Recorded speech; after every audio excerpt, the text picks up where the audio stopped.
Hi, I'm Sharon Bill. As we progress through the ABRSM Grade 5 Discovering Music Theory workbook, moving on now to Chapter 2, my lessons will now show you how we cover the topic matter of the tenor clef.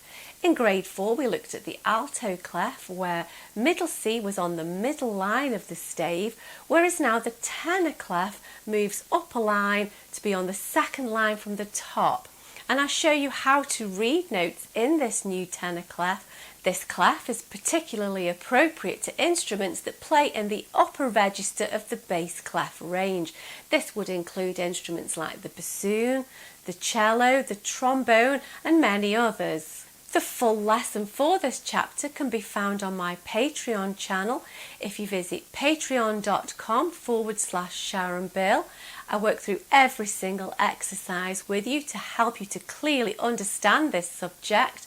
You'll find the links to that lesson in the cards and in the description box below. And sample examples of these lessons will follow on after this short video so you can see how I work with you through every single exercise. Once you feel that you are ready to take your music theory exam, I've written an exam technique guide, how to take your ABRSM Music Theory exam. It's an exam technique guide that gives you tips and hints on how to best prepare for your exam and how to make the best use of your time when you're actually taking the exam. This is available from Amazon. It's available in digital format or as a paperback, and you'll find the links to that in the cards and in the description box below.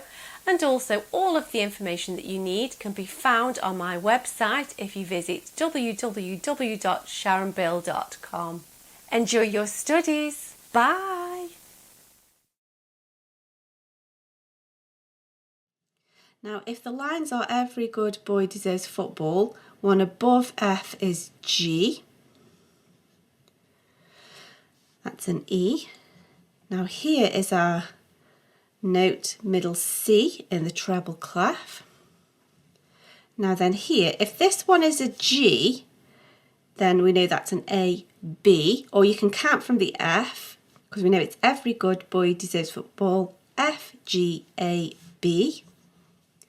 So if this is a B, we've counted from the B, 1, 2, 3, 4, B, C, B, A, G, F, E. Oh, there we go, we struck gold straight away. That's an E in the alto clef.